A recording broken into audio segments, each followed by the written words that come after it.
नमस्कार, मैं हूं साक्षी मंगाई।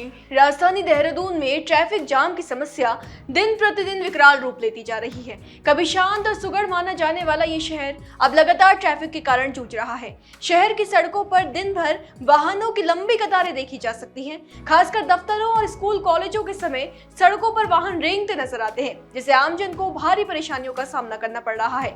जहां एक तरफ दिल्ली से देहरादून के लिए सफर आसान हो गया है, इसके अलावा तमाम हाईवे का निर्माण किया जा रहा है, लेकिन दून शहर में प्रवेश करते ही सभी वाहन रेंगने लगते हैं।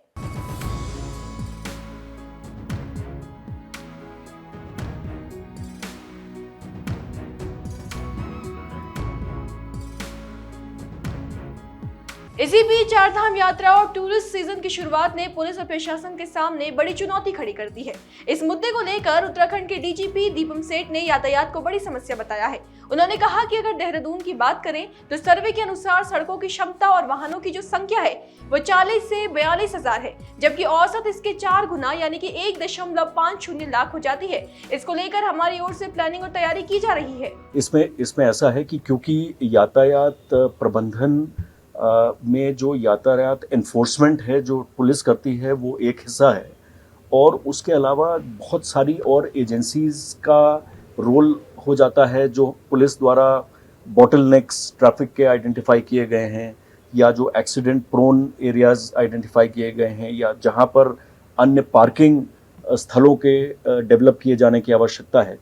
तो ये जो अध्ययन हुआ, जो आज जिस पर प्रस्तुतिकरण भी हुआ और विचार विमर्श हुआ, कि जो ट्रैफिक फ्लो है, लगभग अगर हम देहरादून की ही बात करें तो यहाँ के एक सर्वे के अनुसार यहाँ का जो क्षमता है, यहाँ के सड़कों की वाहनों की जो संख्या है वो करीब 40 से 42 हज़ार है, जबकि औसत इसके 4 गुना 1,60,000 62,000 वाहन जो है पीक डेज पे या जो बिजी डेज हैं उन पे हो जाते हैं। तो एकाएक 4 गुना इंक्रीज को अब्जॉर्ब करना, उसको यातायात को चलाए रखना, इसके लिए कई स्तर पे प्लानिंग की गई है। जो यातायात डाइवर्जन प्लान्स हैं उसमें भी अब पहले एक प्लान था, प्लान बी और प्लान सी भी इसमें बनाया गया है।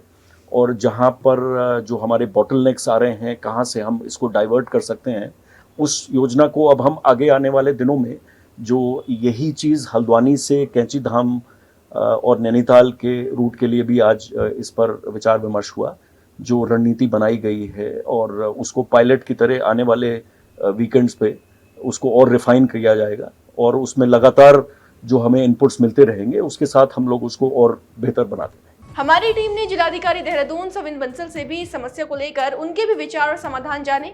बंसल ने भी ट्रैफिक व्यवस्था सुधारने को लेकर कई महत्वपूर्ण कदम उठाने की बात कही है। उन्होंने बताया कि शहर में कई ऐसे जंक्शन थे जहां ट्रैफिक लाइट की व्यवस्था नहीं थी। हमने ऐसे 11 जंक्शनों की पहचान कर वहां ट्रैफिक लाइट इंस्टॉल कर दी है। इसके अलावा ट्रैफिक लाइट को आर्टिफिशियल इंटेलिजेंस के माध्यम से इनेबल करने की योजना पर भी काम किया जा रहा है। साथ ही ऑटोमेटिक पार्किंग सिस्टम विकसित करने की दिशा में भी काम जारी है, ताकि सड़क किनारे की अव्यवस्थित पार्किंग पर रोक लगाई जा सके। देखिए, ट्रैफिक कंट्रोल के कई एस्पेक्ट्स हैं।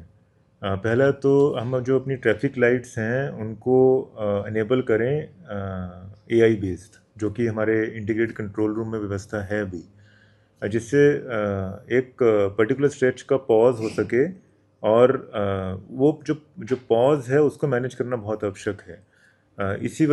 इसी से हमारा जो स्मूथ मूवमेंट है डिफरेंट डायरेक्शंस में वो इनेबल हो सकेगा। सेकंड, कई सारे जंक्शंस पे ट्रैफिक लाइट्स अभी तक नहीं थी, तो अभी हमने 11 ट्रैफिक लाइट्स नई सेंक्शन कर दी हैं, उनका बिड आउट भी हो चुका है, and they are now being installed. So we are hopeful that by next month all 11 new traffic lights will get installed. Secondly, हमारी पार्किंग स्पेसेस की पॉसिटी थी सिटी एरिया में।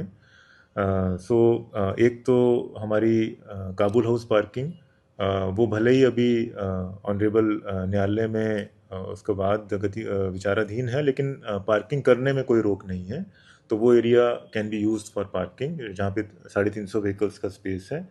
सेकेंडली, हमारी 2 automated parkings they are now coming up at parade ground and तिप्ती market, उसमें भी हमारे around 400 odd vehicles का स्पेस क्रिएट होगा। और थर्डली, हम जितना पब्लिक ट्रांसपोर्ट को यूज़ करें, उतना ही हमारे जो रिसोर्सेज हैं और जो हमारे जो इंडिविजुअल व्हीकल्स के एक्सपेंसेस हैं वो न्यून होते हैं।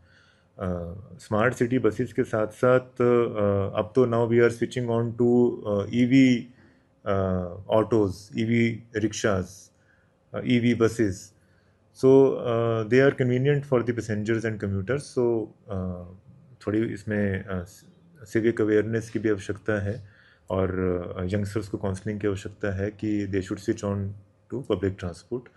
तो ये कुछ बहुआयामी एस्पेक्ट्स हैं, इन सब को हमें इनकलकेट करना पड़ेगा to reduce traffic nuisance in our city. हमारे संवाददाता आयुष चौधरी ने ग्राउंड जीरो पर ऑटोमेटिक पार्किंग की जानकारी भी ली। देखिए हमारे संवाददाता की खास रिपोर्ट। जो ट्रैफिक है वो राजधानी के लिए एक बहुत बड़ी समस्या बना हुआ है और अब से नहीं, सालों से ये लगातार समस्या ऐसी रहती है। गर्मियों के सीज़न जब आता है तब ये जो ट्रैफिक है और ज़्यादा बढ़ जाता है, क्योंकि जब सीज़न शुरू होता है टूरिस्ट यहाँ आते हैं, उसी दौरान चारधाम जो यात्रा है वो भी चलती है। देहरादून राजधानी से होते हुए जो पर्यटक हैं वो चारधाम यात्रा के लिए जाते हैं, कुछ पर्यटक मसूरी वगैरह के लिए घूमने के लिए भी आते हैं। तो जो ट्रैफिक है वो लगातार रेंगता हुआ दिखाई देता है। इसमें बैठकें भी होती हैं, डीएम द्वारा भी बैठकें ली जाती हैं, जो एसएसपी हैं वो भी एसपी ट्रैफिक के साथ मिलकर बैठकें लेते हैं, सरकार द्वारा भी इस पर संज्ञान लिया जाता है। लगातार बैठकों का दौर जो है वो चलता रहता है, लेकिन धरातल पर जो चीज़ें हैं वो दिखाई नहीं देती हैं। और जितने भी जो लोग हैं जो उसमें फंसते हैं, गर्मी में फंसते हैं और कई कई किलोमीटर की जो लाइनें हैं वो लग जाती हैं। हालांकि डीएम के द्वारा जो ऑटोमेटिक पार्किंग है उसकी व्यवस्था भी की जा रही है। आप तस्वीरों में सामने देख रहे होंगे, ये वही ऑटोमेटिक पार्किंग है जिसको ट्रैफिक से निजात पाने के लिए इसको बनाया गया है। इसमें तकरीबन लगभग 30 से 35 जो गाड़ियां हैं वो इसमें पार्क हो पाएंगी। ये सुविधा डीएम की ओर से दी गई है, प्रशासन शासन की ओर से दी गई है कि जिससे ट्रैफिक पर थोड़ा बहुत जहां राजधानी में पार्किंग की व्यवस्था नहीं है उसको देखते हुए पार्किंग की व्यवस्था यहां पर कर दी गई है। हालांकि ये कितनी कारगर साबित होती है ये आने वाला समय ही बताएगा, लेकिन सबसे बड़ा सवाल यही है, ट्रैफिक एक बहुत बड़ी समस्या है राजधानी के लिए और इससे निजात पाना बहुत जरूरी है। वहीं देहरादून एसएसपी से भी बात करना बनता था और ये जानना भी कि जिले के कप्तान के रूप में उनके विचार और समाधान क्या है।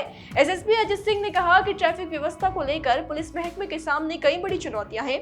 उन्होंने बताया देहरादून एजुकेशन हब है और यहाँ लाखों की संख्या में छात्र पढ़ाई के लिए आते हैं। इसके अलावा टूरिस्ट सीजन और चारधाम यात्रा की वजह से शहर में वाहनों का दबाव बढ़ता है। हमने ट्रैफिक लाइट की संख्या बढ़ाई है और तकनीक का इस्तेमाल कर ट्रैफिक नियम तोड़ने वालों पर कार्रवाई की जा रही है। राजधानी में एक बहुत बड़ी चुनौती है, खासकर जब जिस तरह की जैसे हमारे टूरिस्ट का सीजन शुरू हो जाएगा, चारधाम यात्रा भी शुरू होती है, कांवड़ भी हरिद्वार में चलता है, बहुत सारे तीर्थयात्री और श्रद्धालुगढ़ भी आते हैं।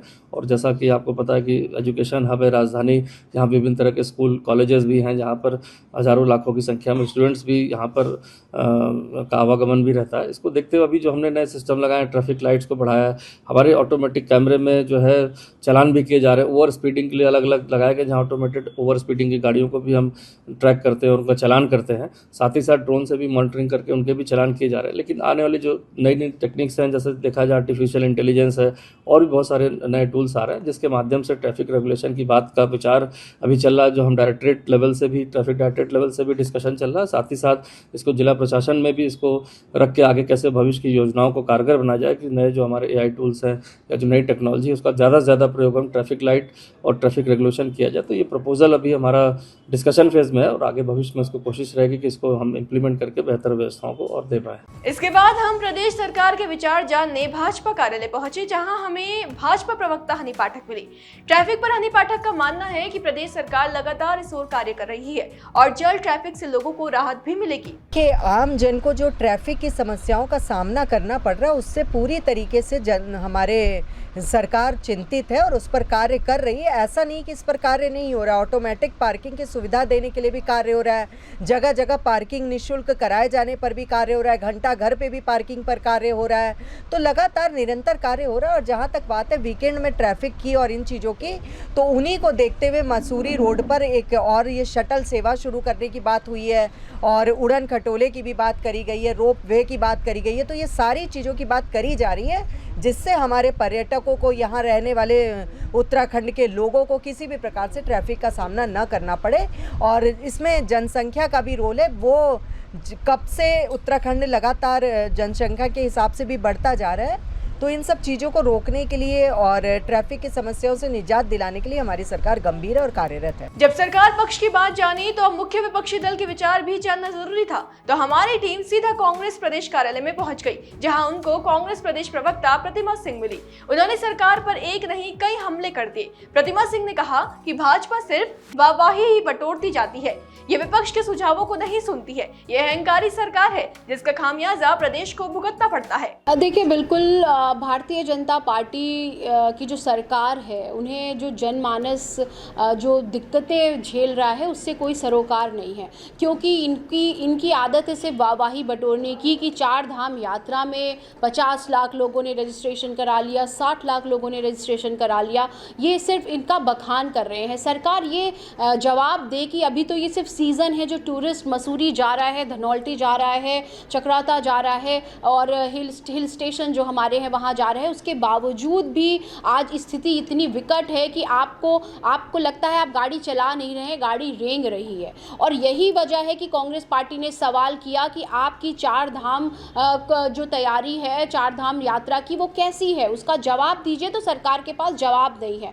हमने कहा कि आप ऋषिकेश से ट्रैफिक को जो है रोकने का कार्य करिए। वहाँ पे जितने भी लोगों का पंजीकरण है, आप संख्या के हिसाब से कितनी वहन क्षमता है किस शहर की, उसके हिसाब से वहाँ से ट्रैफिक मूव कराने का कार्य करिए। और जब उतने लोग वहाँ से वापस आ जाएं, उस हिसाब से यहाँ से ट्रैफिक को मूव करा रही है। लेकिन सरकार नहीं सुनती। ये हठधर्मी सरकार है, ये अहंकारी सरकार है, ये विपक्ष के सुझावों को नहीं सुनती है। और इसका नतीजा आपने देखा है कि किस तरीके से ये प्रदेश जो है इसका नतीजा भुगतने का कार्य कर रहा है। आपको आज अगर मुझे 2 साल पहले इस सड़क यहाँ से कैनाल रोड जाने में 10 मिनट लगते थे, आज वो आधा घंटा लगता है। स्मार्ट सिटी कहाँ है?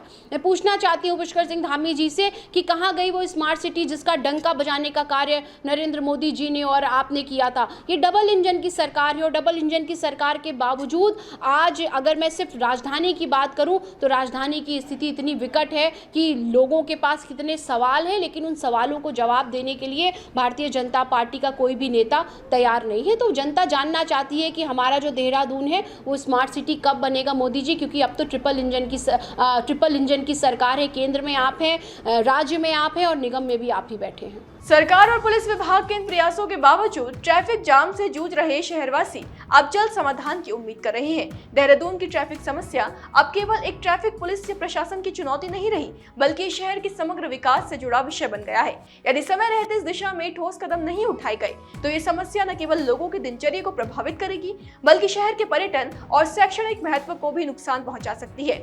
इसी उम्मीद के साथ कि प्रभावी प्लान्स और तकनीक की मदद से राजधानी की जनता को जाम के झाम से राहत मिलेगी, हम आज के लिए विदा लेते हैं। फिर हाजिर होंगे आपके लिए ऐसी ही एक खास रिपोर्ट लेकर। तब तक बने रहें देवभूमि इनसाइडर के साथ।